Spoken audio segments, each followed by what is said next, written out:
This is Caribbean Power Lunch, where we feature Black-owned businesses. I'm your host, Kevin Valley, and today we are talking about branding, personal and business branding.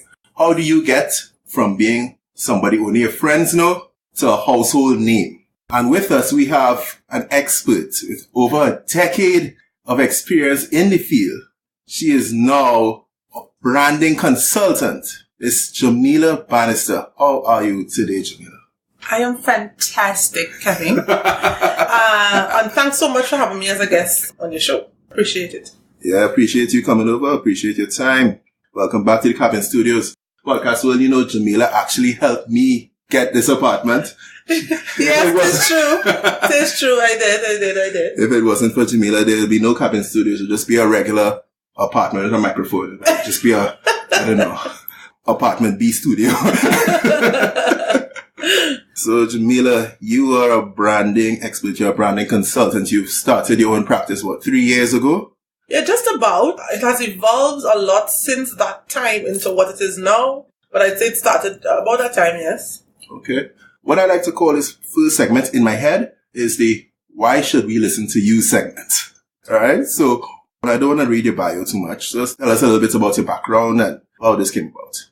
Well, my background in terms of professionalism and work has always been in the area of communications. My first degree was in communications, and I went on, I did an MBA, and then I recently went back to school a second time and I did a master's in management with project management. So I kind of married communications with business, with strategy and project management. 2 masters. To be honest, I really felt the need to go back to school to learn about... I just felt like there was more I needed to learn. Because, so let me just take you through my timeline. Graduated undergrad in 2008 from University of the West Indies. Immediately after that, I started working as an OJT in the Ministry of Trade and Industry as a communications assistant. That's on-the-job training? Yes, on-the-job training. But it was actually really good because it gave me exposure to government policies, communications in a government environment. But also put me in touch with a lot of senior business people. Who was the Minister of Trade at that time? At that time, it was Mr. Mariano Brown. Mr. Brown. Okay. Yeah, Mr. Mariano Brown, he was the minister. My father used to have that portfolio. Yes, he did. He was assisted by Minister Lenny Safe. He was also a minister there. Right. So, having the experience working there, and thankfully I had a boss at the time. Hey, Tanya Kai, I hope you're listening to this. Who always gave me the opportunity to experiment and do new things and try new things. I must say that in my time in working, to be honest, I've always had the fortune of having really nice supervisors. Well, this is after graduating. Before, Excellent. Not so much. But after, I've always had that experience. And because of the fact that I worked in communication, which is a field basically dominated by women, I would usually be under the stead of a woman. Senior Why is that though? Like, does men can't communicate? What's it mean by that? I mean, I hope I don't sound politically incorrect when I say this. Say it. But, it's just a field dominated by women. Men probably think it's a softer skill. Even though, in my opinion, many of them need some training communications-wise. Yeah. They tend to go for the STEM subjects and that kind of thing. But from where I sit, it doesn't matter which field you're in. You need the communications element. I agree. In my undergrad days, there were many engineering students who did not graduate because they could not write. And writing is one of the most crucial elements of any professional's life. It was one of the basic tools you use to communicate. And for me, exams are a breeze. I saw people doing them once, twice, 3 times, when they were on academic probation, simply because they could not do it. So for sure, as much as people might think communication is probably, that's easy because, we do that every day. There are lots of people who can't break down the mechanics of that. Right. So if they had to do it in a professional capacity, or if they had to kind of teach somebody else, they wouldn't really know the building blocks of it. But fortunately, I was able to kind of learn from my manager at the time, and I had a good foundation of the undergrad degree. Yes, Tanya. All right, Tanya. And during that time, I had the fortunate experience of being seconded to the 5th Summit of the Americas, which is also a fantastic experience as well. And meet other senior communications people. We expand your network, so that was also really good. After that, I moved on and I went to the Trinidad and Tobago Police Service. Again, government. But so this was a promotion from the Ministry of Trade? Yes. So I moved on. So, fortunately for me, I never made a linear move. All my moves took me straight up the ladder. So I started as communications assistant. Lovely. Then I moved on to public affairs officer. And, the environment, they're very different. Paramilitary organization, very stringent, also very particular in terms of what went out into the public, what was good for public consumption, what was not. Also, trying to be a civilian unit, and a civilian unit that was mainly women, instead of an organization that was a paramilitary one dominated by men. Okay, so the Trinidad and Tobago Police Service is a well-run, efficient organization. Big up to the Trinidad and Tobago Police Service. Yeah, give them a little big up. We won't go into that. But from a communication standpoint, we were happy to be able to have the chance to actually make an impact, because there was one person actually doing the communications in the police service before the unit was established. And given the size of the service and the scope of the job, one person could never ever actually complete it. So I was happy that we were able to kind of get in there, and that was a lot more about reputation management and stakeholder confidence. And so the communication took on yet another personality, another side to it. Because trade was more business oriented. The stakeholders were different, Right. Business people, ministers, diplomats, ambassadors. With the police, it's public. Everybody's a customer. When you're in the police service, you have the internal people, you have the external people. So you get the experience dealing with business people and with people at the individual level. Of course. And all these various personalities. And different levels of social strata as well, because a lot of that job had to do with a lot of outreach, community outreach. So engaging people who we call grassroots on the ground, Right. Understanding their message and my people. also understanding the message at a higher level. A businessman who may have concerns crime-wise, Sometimes we even did things like, people who would come to the police service looking for police officers to be in movies, to be in plays, and all those things were things we kind of had to deal with, because we were basically first line of contact with the public. So we had the opportunity to kind of see things from multiple perspectives. Being the first point where the media made contact, being the first point where the public made contact. If they had any inquiry, they would call us first, While I was there, to be honest, it was my hands that started the Twitter account for the police service and the Facebook page for the police service. So in the very early years, we were feeling a lot of questions, and I must say it built some level of patience, and it also made me realize I could never run a Facebook page full time. Serious? No, I can't do it because, one gets very frustrated with the questions that come in. And anybody who has ever run a Facebook page knows what I'm talking about when you put information out there and you put everything in the post and people still ask you when, where, how, what, why. Oh, yeah, because people don't read. Yeah, of course, right? People don't read.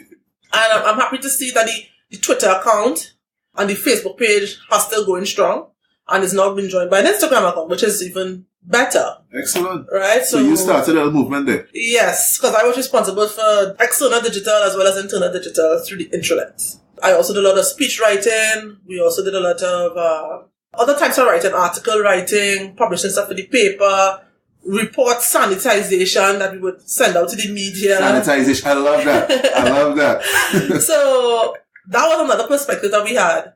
Working there, and we made a lot of friends. So let me say hello to all my people in the police service, all the officers who still know me and who are still there. And so that was 3 years, so that was good. Then, coming down to the end of it, right place, right time, I would say I would call it serendipity. I used to go to the gym, and there was this lady who was always super, super friendly. For a long time we talked, because we would work on it at the same time, and when it came time to change, get ready for actual work, we would always chat in the bathroom, girl chat. And I got to understand that she was actually a military officer. She was a commissioned military officer. So she came into the ranks at a senior level, and because I worked in the police and she worked in the military, we kind of talked about the things we had in common. I always told her, that I'm ready to move on. I feel like I've outgrown my space at the police service and I was ready to move up and that kind of thing. And she said, what, the opportunity will come, it will come. And then one day she came and she said, do you think you could manage communications units? So I said, of course. So then she said, well, there's a vacancy that's coming up. I think you should send your CV in to me. I said, all right. But in my head, she said this to me, and in my head I'm thinking, all right, I'll send it. The next day she comes, she's like, you didn't send the CV. I said, oh, you wanted it immediately? She's like, yes, you're wasting time. Right? So I sent it to her, and one thing led to the next, and the rest is history. I got the job. It's so amazing to kind of highlight these people who just give you these little pushes along the way. You never forget them. And it's like everybody, through everyone's journey, there's always somebody, some people along the way that's nudge them in the right direction. Yeah, and I mean, she and I still remain very, very close up to today. Hi, Adeline Griffith. I consider her almost like a sage. Yeah. You know, a sage and an advisor. Like a mentor? Yes. If I have a big decision to make, I generally give her a call if I want some advice on something. She is somebody who has lots of years of experience, and she's somebody who I consider to be very wise. And again, as a woman being in an environment that was dominated by men, she stood out as a military recruit. She was voted the second best performing recruit when she actually passed through training. She always had an attitude of excellence, and I like to surround myself with that type of thing. Yeah. Good. To have her as somebody in my corner, and she actually was my boss. She actually did a really good job for me refining a lot of things in my head and refining me as a communications professional, and working with her made me actually see where the gaps were in my own understanding of things. I mean, I only spent 2 years at Beacon Insurance, and I mean, it was a great 2 years. I really appreciated it. Every moment I spent. You were the corporate communications manager at Beacon Insurance. Yes, I was the corporate communications manager there. Again, this type of communication was much more strategic. So whereas government communication was much more about reputation management, it was much more about community outreach, it was much more about stakeholder relations. This was very much about business growth, business strategy. It was tying into brand and brand image. So it covered things like a lot of things like corporate social responsibility, a lot of things like sponsorships, establishing relationships, quite a few things it covered. I mean, branding from a physical, like signs and so on, physical point of view, branding collateral, and anything else that affected the image and the tone and the voice of the company. With each position I took up, I got into a different, it's almost like a multi-dimensional shape. I got to see a different side of the communications arena. So, again, coming on, I would have worked and, being exposed to things like strategy. I remember the first week that I was there, she came and she told me, Linda, she came and she told me, she said, okay, well, at the end of this month, we have to present to the managing board, and communications is your area, so you have to come up with the entire plan for the year. Adeline just threw you into the deep end. Totally. I'm watching her like, me? You want me to present to the C-suite? Me? She said, yes, this is the job. You have to do it. All right. So, needless to say, I was a little nervous, but I told her, I don't know what I could come up with. So, I sat and I racked my brain and I came up with some stuff, and she kind of guided me through. And it turns out that our unit, myself along with my other colleagues who handled customer experience and corporate marketing, was actually the best. We actually turned out to be the best presentations and so on. So yeah, we were kind of happy about that. Give me a small clap there. If I don't get so sweet, a clap too. So it was really nice to have that experience. So Beacon was an insurance company where the insurance company make their business off of people getting in accidents or people avoiding accidents while paying premiums, right? You said you pioneered the Facebook accounts for the trying to make police service, but you also pioneered something for Beacon, right? Well, okay, this is how I like to look at it. An insurance company basically helps you manage your risk.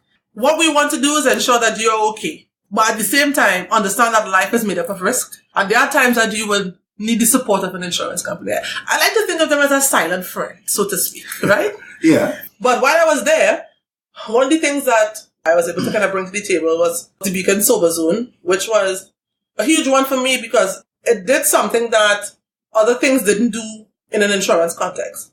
What we basically tried to do is we put ourselves in events and gave people the opportunity to sober up. Because, our culture, especially around Carnival time, because what we wanted to do is to find relevance inside of the Carnival context.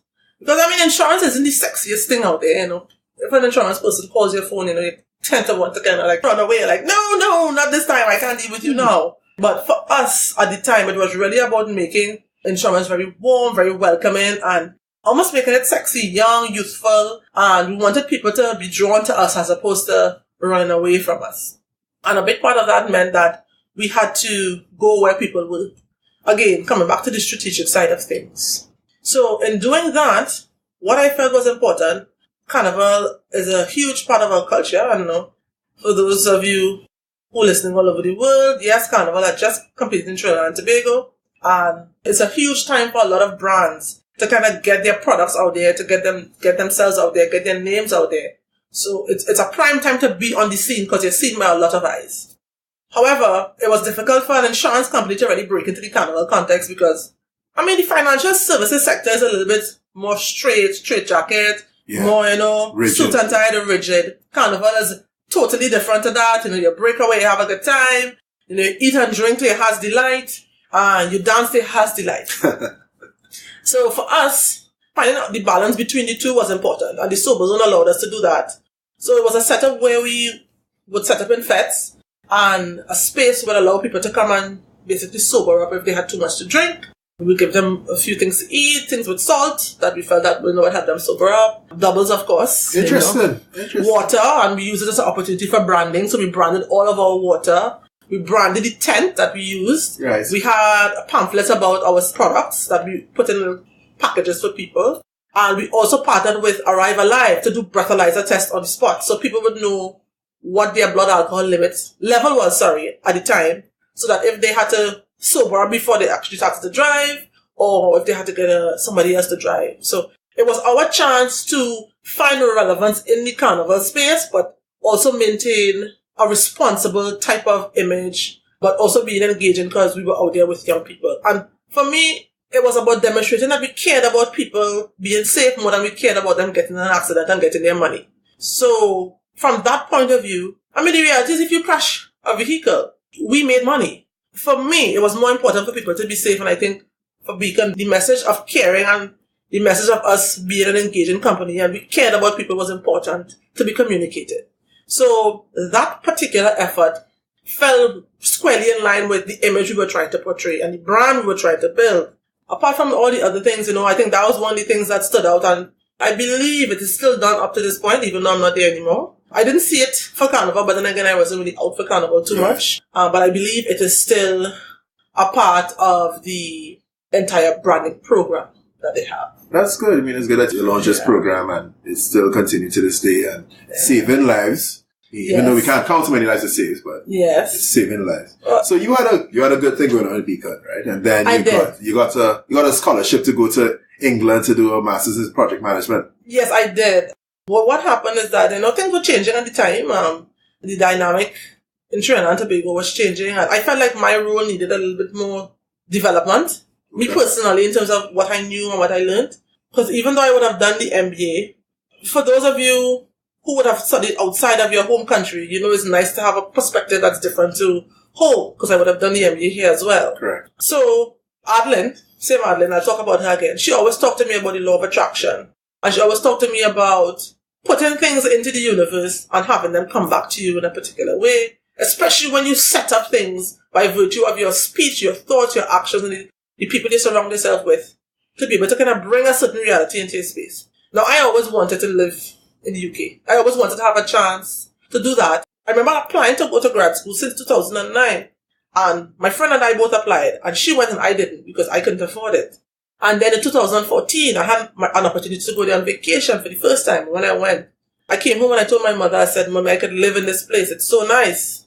And then the next year, I got an email in my inbox saying scholarships are available, etc. I said, well, I've nothing to lose. There you go. It's an opportunity to learn, which I always wanted to do. And it's an opportunity to live abroad, which I also always wanted to do. And I did both. Within 24 hours of applying, I got the approval that I got the scholarship 100% funded. 24 hours of applying? Within 24 hours of applying. Oh, look, ting.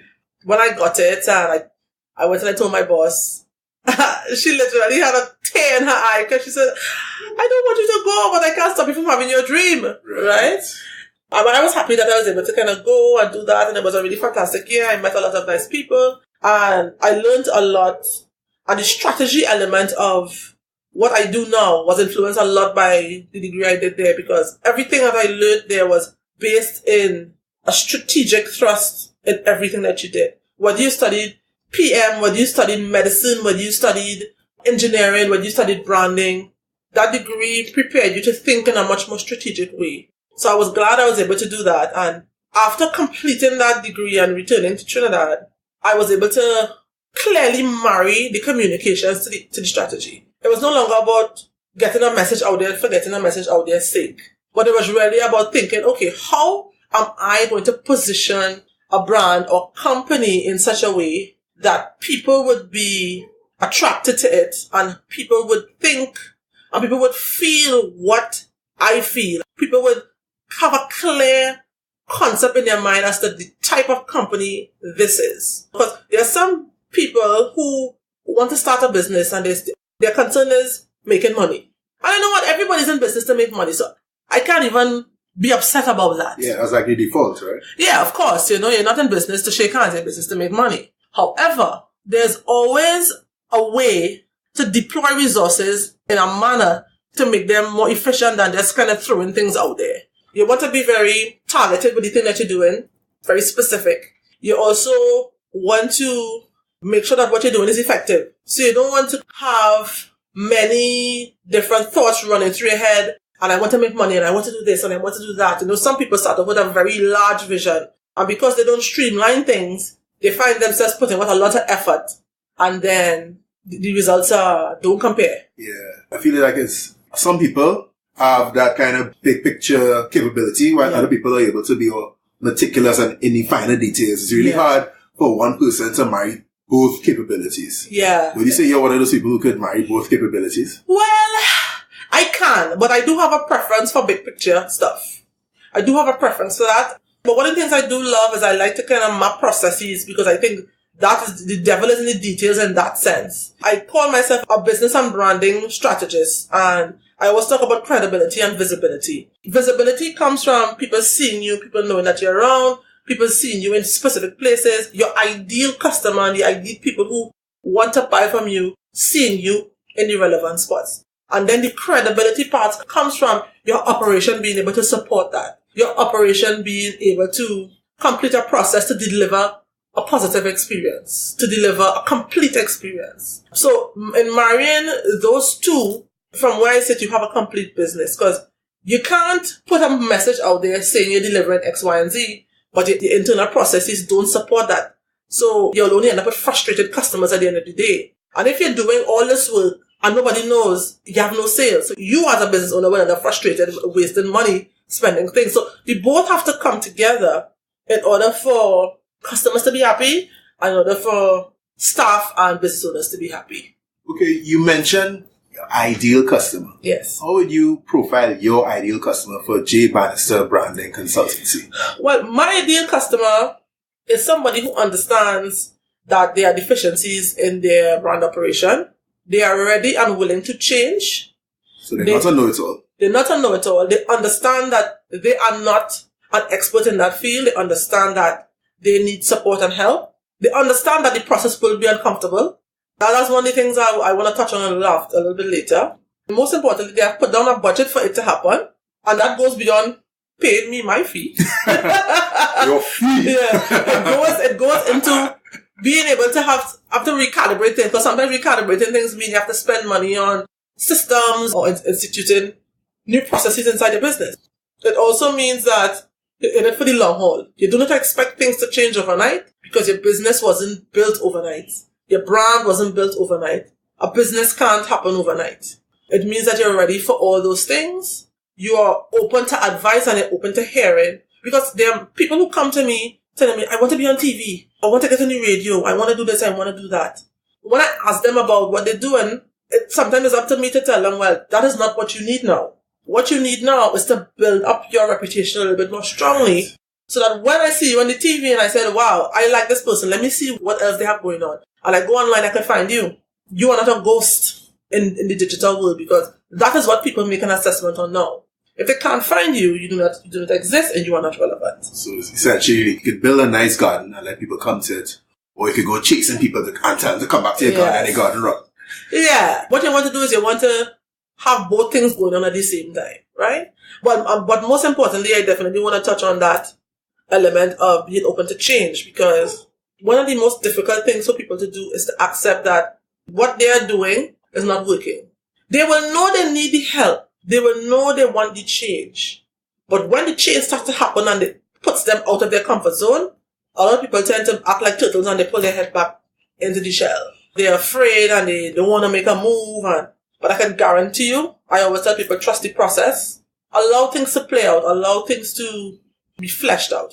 So that my ideal customer, and for everybody who's listening, your ideal customer is not somebody who, please don't waste your time running after people who you have to convince about your services. If people want your services, they will, trust me, they will come to you. Do not undercut yourself in terms of price thinking it will bring people in. No, never do that. Some people may apply a discount or sale for a temporary time. That is really a promotional tactic, right? That is not a strategic plan. So don't undercut yourself when it comes to that. Don't ever devalue yourself and what you can offer to win people, because ideal customers do not require you to do that. They value you. Absolutely. And they value what you can bring to the table. Now, this also means you need to deliver on what you promise, right? It doesn't mean that, I charge this and that, and when you don't deliver, it doesn't mean that at all. But once you are confident in your ability to deliver a product or a service, do not undercut yourself or do not undersell yourself or undervalue yourself. A lot of new entrepreneurs do that all the time because they think, I just want to get the customer. Maybe if I adjust my price, or maybe if I accept calls or orders in the night, or maybe if I answer immediately every single message that comes into Facebook. Consultants especially meet people for free for the first time. And what do you think about that? Yeah, I wanted to get into that. Because, I kind of like that, free for the first time. Well, you prove your value, then they pay you later. How do you feel about that? Well, okay, so I kind of started off in that mode. Now, of course, everybody would have their tactics that they would use. But I would definitely say that as a consultant, especially as a new one, you put out resources to meet people.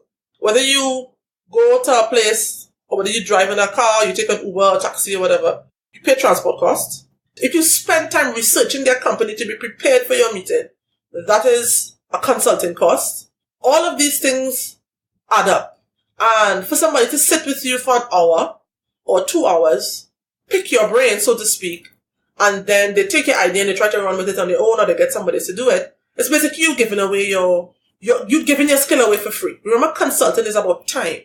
When people sit with you, they are buying your time. They are not buying a physical product, but they are paying for your expertise and your ability to crystallize what they cannot crystallize, to see what they cannot see, and to tell you what they think they might know, but they're really not clear. As a consultant, you sell time. So to do that and to give away your time for free, I would never advise a consultant to do that, because you're basically giving away your business. But, okay, let's say in that 1 hour, you give them the advice and they say, well, they could probably try and run with it, but can they really execute it like how you'll be able to help them execute it if you were to hold their hand and walk them through the process? Probably not, which is why they would have sought my advice in the first place. Right. But some people, you kind of have to let them be. You definitely never try to force people to, and that's one thing I've kind of learned, of course, with each experience, you kind of learn something new, each mistake. So there was this one person who hired me on a Tuesday of 1 week and fired me on the Saturday of the same week, right? Sure. And up to this day, she and I are still cool with each other. But I got to realize that I cannot make things happen overnight.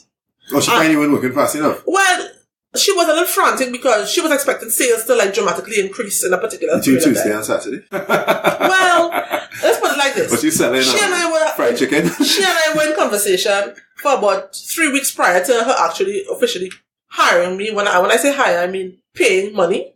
And in that 3 weeks, I would have done an audit on her business. I would have come up with a plan of action for her and so on and so on.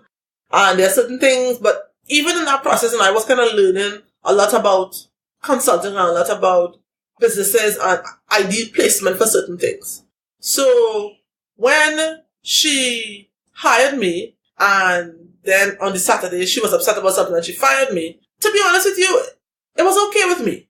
I think it got off easy. I think it was okay with me, and it was okay with me because I felt that it was probably the best decision for her to make, because I think the path we were going down, it may not have resulted in anything too fruitful.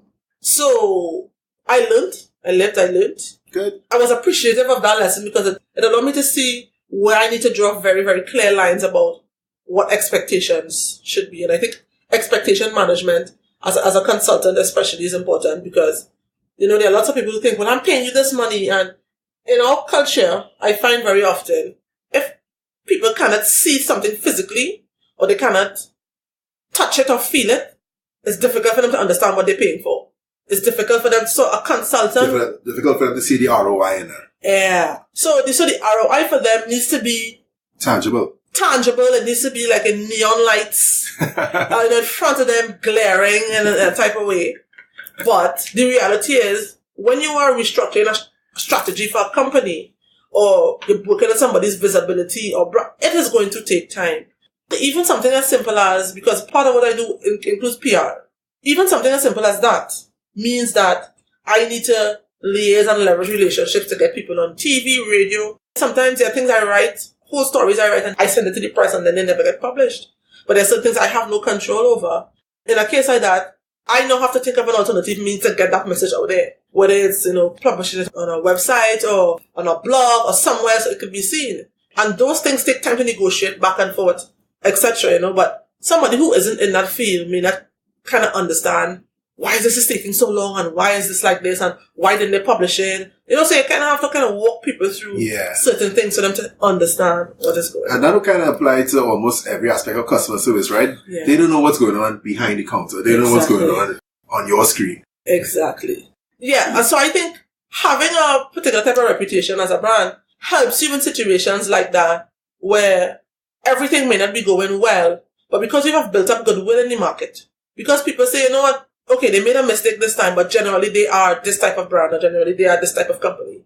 It helps you bounce back, and it actually gives you a lot more respect. If you are a company that acknowledges when things go wrong or things are not the best, but you know that, you may have dropped the ball, and you can actually say, here's what, it's our fault, and we are willing to accept responsibility for that.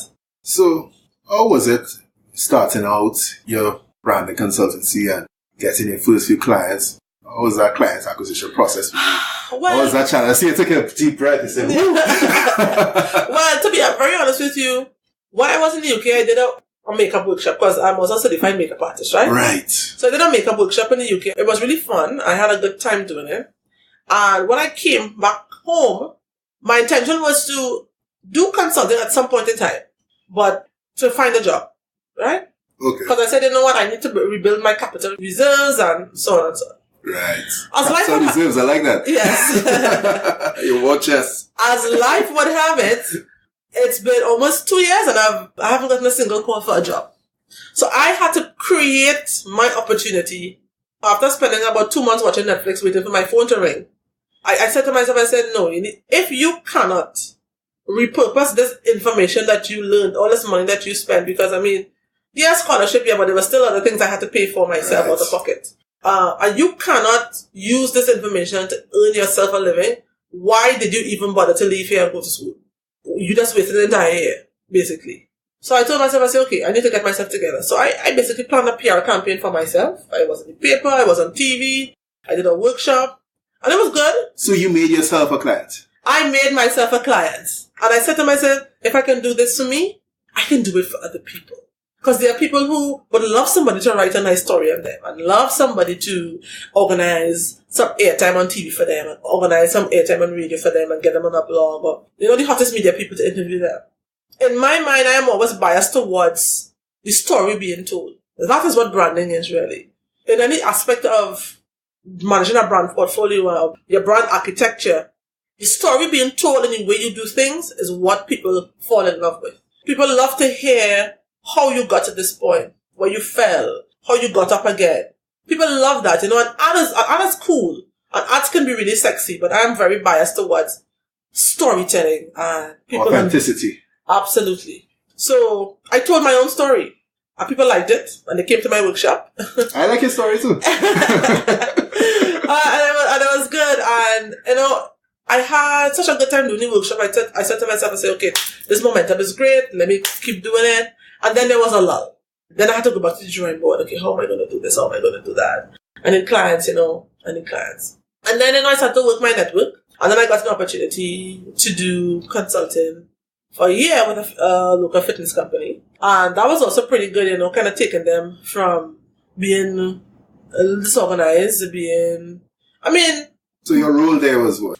I was business and branding consultant with them. I helped them reorganize the internal operations because publicly, their brand seemed to be doing well, but they were bursting at the seams internally from the point of view of organizing themselves properly. So I kind of went in there, and I remember one of the guys saying to me, after we had a meeting, we had an initial meeting, he said to me, it was really impressive how you were able to diagnose the problems just from that one conversation. I said, because I know what to look for, right? I know the questions to ask. And there were certain things I immediately put into play because as a business, there's certain things you can't be operational without. And the year proved to be really good. People saw the difference in what they did. People felt the difference. I think they also felt the difference. To be honest with you, a year definitely wasn't enough.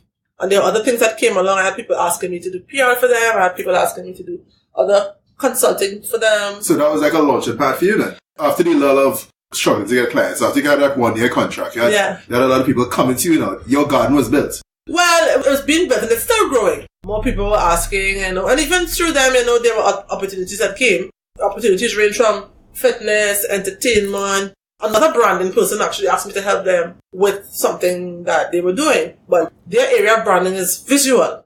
My area of branding is strategy. Okay. Right. So I kind of helped them understand where they needed to put the effort.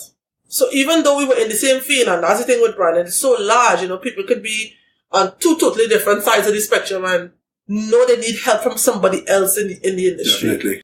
In doing that, and part of building the brand too is my Sip and Strategize session, which I kind of came up with as an opportunity for people to have a space to discuss brands and ways to build themselves and their own business. Okay, so you focus on Sip and Strategize is branding. It's branding and business building.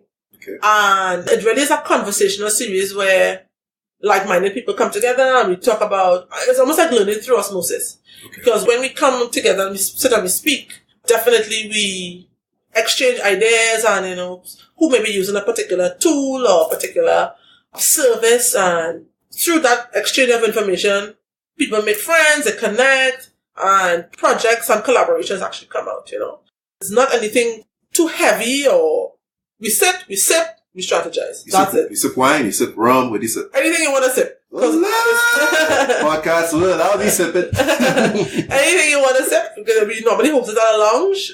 So anything you want to sip, you can get. When I actually started, all of the invited guests, nobody showed up. This was when? It was like September? This was like September, October 2017. Okay. Right? And only two of my very close friends came. And the evening turned into us talking about other things. Nothing to do with branding. You all sipped? We did sip. All right. We did sip, but we didn't strategize that evening. The next month, about six or seven people showed up. But that's a lot. Yeah. That's an increase by, I won't do the math now, but that's a big increase. Right? That was 200%, right? Right. And then the following month. So it's a monthly series? Monthly. So once a month we do it for 2 hours. 6 people showed in December and about 10 people showed in January. Well, let's see. So it started to grow, and now I'm in February. Normally it takes place on the first Wednesday of every month, but because Carnival was this month, people were basically in a different type of mood. Right. I'm hosting mine on the 21st of February 2018. For those who are listening to this podcast after the 21st of February, it's still on every month. The first Wednesday in every month, just keep track of me on social media. Okay. Follow me on Insta. And for people who are not in Trinidad, yes, to join virtually, they could sit from home and they could Skype in or something. Well, is there a way? Well, not right now. My website will be launched very soon. And once that is launched, there will be an opportunity for us to do virtual stuff. And I will definitely be posting resources for people to be able to read. And, but in the meantime, what they can do is they can track me on social media via Instagram at JB_branding. I'll link it up in the show notes. I think so. I can't remember the exact username. Yeah, I'll link it up on LinkedIn. I write a lot on LinkedIn. Yeah, I know you're very active on LinkedIn. So people can read what the things I write and they could comment. I like good interactions. I like to hear people's opinions. And also on Facebook as well, right? The website will be launched soon, so that's also a spot where people can get resources. Okay. Sip and Strategize for the month of February is actually a working dinner edition where people will receive food as well. And it's a specific workshop designed to assess people's brand position and help them kind of re-strategize where they would like to be. So it is not just a discussion where we kind of learn from each other. It is very specific and it is very targeted to helping people. So people will be walking away with something tangible and a guide after the 3-hour session. Nice. So it's a 3-hour session. You get dinner. You sip whatever you want to sip. Yes. So, okay, the cost of the session includes the things you want to sip? The cost of the session does not include the drinks, but it does include the food. Okay. Well, because we're in a lounge, we can't bring drinks in. We have to buy from the lounge. But it does include the training and it does include the food. And we'll be running from 5 p.m. to 8 p.m. on the 21st of February at the Upsitopia Lounge in Port of Spain. All right, that's on Richmond Street by the parkade. Richmond Street by the parkade, yes. Great. So it's a nice after-work kind of event. Yes. So so it's an after-work. I don't want it to be too heavy. I just want people to kind of come straight there. And the thing of it, a lot of the people who come to me, a lot of people are entrepreneurs, so they can make their own hours. Right. A lot of the people are people who run businesses already. However, if the brand that you want to work on is your personal brand, feel free to come in, because branding on a personal level and branding on a company level is pretty much the same thing. Right? Yeah. It's the same thing. But of course, the goals will be different. Right. The tactics will be different. But the strategic movements would pretty much be the same thing. As you say that, right, can you just kind of walk us through the process of how a person or a new company can go from being only known within their social circle, let's say they only have their 2 friends, to becoming what is essentially like a household name. So you have people like Google, YouTube, or even newcomers like Uber or local players like Massey. Yeah. How do they go from being Kevin to Caribbean Power Lunch? Well, I mean, there are a few things that all brands need to do in order for them to grow. One is having patience, because it will take time. Being consistent. Consistency is key. Have you ever seen a stone being carved out by water continuously running through it? Or a path being made by people continually walking on it through grass? It works the same way. If you are inconsistent with your output, especially in the digital world where things are born and die very, very quickly, it is very easy for people to forget you. So consistency is very crucial. Delivering on your promise. Do not tell people that you can do one thing when you know you can't. If you said you can't do it, make sure that your system is refined enough for you to do so. Do not try to do too many things at once. Take your time and build one block at a time. Companies like Google and companies like Uber, they took a lot of time going back and forth, refining their product and refining their products. Everything wasn't launched at the same time. The same with Uber, they took their time refining the things that they offer. It was just requesting a ride, and they turned into booking a ride, and then turned into Uber X, and Uber, and so take your time. Don't feel like the world is running away and you can't tap into certain opportunities. There are things that you would wish you had the capacity to do. But if you don't have the capacity to do it, instead of trying to force yourself to do it and then failing, know when to say no. Not every opportunity is for you. Not everything that you see you could actually be a part of. Not everything is for you or suitable for you. It may seem so, but not everything is that way. And I would also definitely say trust your gut. Your gut generally doesn't... I had to learn that the hard way. But if something doesn't seem to fit in with the direction in which you want to go, where you want to take your brand, the image that you want, people that you want to align yourself with, the message that you want to get out there, if that is something that you feel deep down inside is not good for the direction that you want to take yourself or take your brand, don't do it. If it makes you feel uncomfortable, it's probably because it really isn't suitable for you or for your business. So essentially what I'm getting from you is that, so there are basically, 4 facets of this. So first one is maybe who you are. So your story, your beliefs, maybe your image, what you know. So your specific skill sets and all of that. You're saying that, and what you create. So how you deliver on your promise, whatever medium you use, be it your website or your blog or so, and who you know.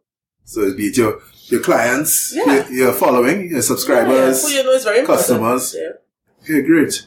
You had a quote that I pulled up from your Instagram that really resonated with me. It's a long quote, but I'm going to read it. Okay. Reading voice time.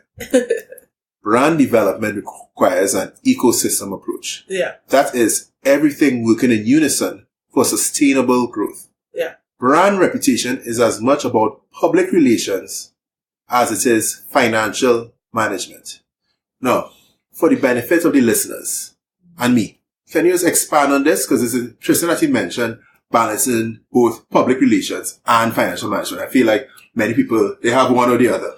Okay, so let me take the first part of the quote first, right? You must have a systematic approach to branding. You can't be exposed in a couple areas. If you really want to be able to take yourself forward, especially now where people's attention is being pulled in so many different directions, right? You have to be placed in many different spaces to be seen. Placement is no longer a storefront or a shop window or a flyer. That's no longer good enough. You need to have your digital space. You need to have your online space control. You need to have your offline space control. So if you're blogging, you're on LinkedIn, you're on Facebook, you have your website, and your website is up to date and it is current. You keep your Instagram up to date, your Twitter, wherever you are on social media, on your website.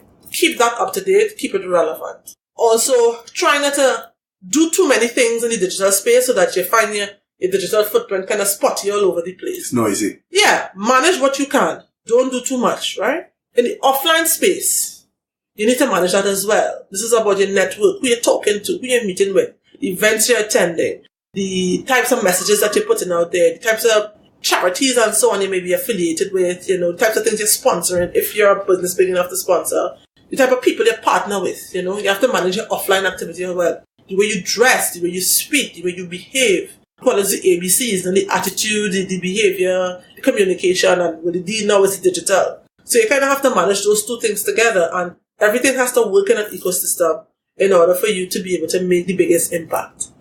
So you're kind of coordinating the same message across the entire space so that people don't see you online.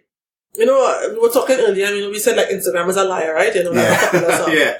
But you don't want your Instagram to be a liar. It wouldn't show every single aspect of your life, of course. But at the same time, you want to maintain a consistency with who you are and what you're doing in the various spaces. Is it more a lie, or is it more like showing the best version of themselves? Maybe the best angles. Well, best lighting. There's a little bit of that. There's a little bit of curation and everything. Right. There's a little bit of preparing for public consumption. But there are also those who completely mislead the public with the things that they do. Right? Those are the little stragglers on the outside. But for serious branding people and serious people who are about building themselves, they will ensure that it is as close to possible as real.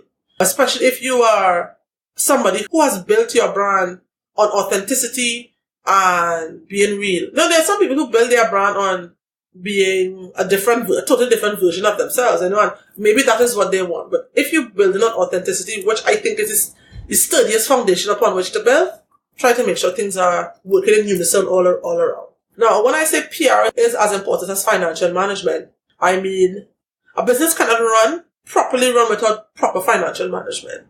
One or two things will happen. They will either crash and burn. One of several things. It will crash and burn. You will run out of money. You will become insolvent. You'll become totally liquid. And every business needs to have a balance between assets and liquidity and that type of thing. Well, you're a financial guy, so you will know that, right? Yeah, assets and liabilities and all that. Right? Absolutely, right? And for any serious business, brand reputation is as crucial as that. Your visibility is as crucial as making that money and getting that money pumped in. Because if an investor would like to, let's say for example, invest in a business, they need to know that the business is actually doing well, that people see it, people know it. People actually have good things to say about the business. That's right. That is part of the way they assess the value of the business. The sustainability of the business as a going concern, even. Exactly, right? So that's why I say that PR is as important as financial management.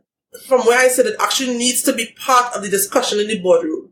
You can't have a board of directors discussing things when it comes to finance but they need to also discuss the reputation, they need to discuss communication, the output, image. Those things need to be a part of the strategic discussions. Which brings me back to the original point where we started actually about strategy being crucial to building out your communications portfolio and building out your public portfolio, your visibility and your credibility. It can't happen any other way. Okay, so it's not mutually exclusive. It's not. Everything works in an ecosystem. That's right. Everything has to work together. So sci-fi advice, right? Sci-fi advice. So those people in the corporate jobs who want to get into consulting, how do they start? If you want to get into consulting, I'd say have a focus. Know where you'd like. Yes. Know where you'd like. So don't be a life coach. Oh do my not be a God. transformational life coach. I can't endorse that statement, Kevin. I can't endorse that statement. Even life coaches have their value.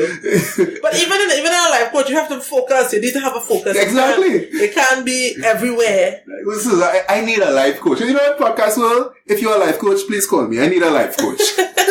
My life needs some coaching. No, but seriously, I agree with you. You need to be specific. Like, what is your specific deliverable? What is your specific value that you're bringing? You can't be a generalist. But I would say definitely if you want to get into consulting, have a focus one. Be very clear about what you're offering people. Be very clear about what people should expect from you. So manage expectations. That's very, very important. You know, you don't want people to say, well, I thought this, and I thought that, you know? Because I think that actually is probably the root of a lot of confusion with people. Right. I definitely say, try and develop a system for doing things. Because that makes your life a lot easier. So you are clear about when somebody comes to you, okay, this is what we do. We start with this, we do this, we do this, we do this, and then we discuss, and if you're happy, we move ahead, and if you're not, we tweak here, here, and here. You can't, to try to develop a custom thing for every person that comes to your door, unless you're charging them lots and lots and lots of money, it would become difficult to kind of manage that. Well, that's another interesting point. Yeah. So what do you think about people who, let's say you charge, I know we were talking about underpricing before, so let's say you're charging $15 an hour. Yeah. You making sense or not? Well, that depends on what kind of dollars you're talking about. Even if it's US dollars. Okay, here's how I try to compensate pricing with value. Now, I know how much I paid to acquire the knowledge I have, right? I would probably have a nice mansion by now if I use that money to buy real estate. So I understand the investment and the time spent doing certain things. And every day you learn, every day as a consultant too, you have to be on the ball, you have to be up to date, current, you need to be reading all the time, looking at developments in your industry. Because to be a voice of influence, it means that you need to have an opinion on things. So people are looking to you to say, well, I saw this, what do you think about that? Or I saw that, what do you think about that? To be a consultant and not be able to give an opinion on major industry movements, it attacks the heart of your credibility. So I'd say have a focus, be specific in having a voice, be clear about what you're offering. And in terms of pricing, I'd say you have to know the type of client that you want. It also comes back to the type of client that you want to attract as well. Because there are people who would pay a lot. They expect a lot, but they would pay a lot. They don't mind. Pricing is not an issue for them. Right. And there are people who are price sensitive. But you have to decide. But they still want a lot. They still want a lot, right? But of course, again, managing expectations. People get exactly what they pay for. So in being realistic, I would say it largely depends on the type of client you want to attract. Like I see consultants online who have absolutely no degree. But because they have built their brands, there's a level of conviction that they speak with. People pay a lot of money to hear them talk, to bring them in. Exactly. Because they're consistent and they're on top of their game in terms of knowing what is going on. When something happens, they don't wait for somebody to ask them their opinion. They give it before the world has a chance to ask them. And those are the people that stand out. Those are the people who they make themselves relevant by being consistent, being visible, and giving an opinion when it matters. Not just any old opinion, but they read and inform themselves about things that are going on. So it really depends on what you would like to achieve. In my experience, the type of client you go for directly correlates to the confidence you have in your ability to deliver. Yeah. Right? If I know I can access a high-ticket client, many times timid and shy people don't get those types of clients because they just don't feel like they can deliver. And as an entrepreneur, sometimes we suffer from what they call imposter syndrome, Did I do it right? Could I do it? So you also have to kind of surround yourself with a certain type of people and continually sharpen yourself and grow in your field, because self-doubt is something that comes in as a consultant because remember, you don't have like a colleague to bounce it off of or a boss to say, well, no, this is good or this is bad. It's you alone. It's only you, and you may have other consulting colleagues, but they too probably going through the same thing. So I think it's important to keep on top of things and look at popular opinion, what your peers are saying. There's nothing wrong with that. There's nothing wrong with, starting the discussion, because you too might learn from the discussion and you too might learn from what somebody else has to say. So if I conceptualize all this today and I'm focused, I know I'm going to charge, I have everything in order, all my ducks in a row. Can I go start being a consultant tomorrow? Yeah, why not? Exactly. Why not? And the thing is, there's no consulting degree and there's no consulting school as yet. People like to create a school for everything and offer certification and charge you $1,000 per course. Yeah. No, consulting is about confidence and about consistency. And delivery. That's what it's about. It's 50-60% confidence, I'm telling you, because for you to stand up in front of somebody and say, listen, this is what this is. And if you don't want to take my advice, that's fine. But please know that I told you X or I told you Y. It's about, you have to be confident in order to be you can't be a shy consultant because you will make no money. Nobody has time for timid people, you will make no money. He gave me some advice, but he's not too sure. I don't know. Should I take it? Yeah. And you see, all that comes back to your communication style as well. It comes back to your ability to deliver something. You sit on a panel or at an interview and you speak with conviction. If you're sitting there and you're unsure about what to say or what to do, or you're nervous and, you're cowering, those things speak volumes to people. And it all ties back to branding. Absolutely. Right. So you see, branding is everywhere. That's why you need a branding consultant podcast, Will. That's why you need me. Jamila, thanks a lot. You gave a lot of practical tips. You gave excellent advice. Is there anything we haven't covered that you want to leave us with? I just want to remind people again about the Sip and Strategize on the 21st of February. It's just $350. So, come learn and come get something of value that would benefit you in the long run. And definitely come and connect. We have some great people coming through Sip and Strategize. Some big influencers coming through. One of the weeks we had Karan Rose from Droid Island, and he's actually been hugely influential in the last year. I see him a lot on social media. He's really doing this thing. He actually told me he's at the point where he doesn't actually deal with people walking in anymore. People have to make appointments to get on time because he's just so busy. And it really is that. Karan, if you're watching, big up and hi. So it really is something that you really have to be consistent on. So come through, come and say hi, come and sit, come and sip, come and talk, come and strategize and meet new people and connect. Podcast World, there you have it, a brand new branding toolkit. This was your host Kevin Valley, guest Jamila Bannister. It's been real. Having Studios. We are out.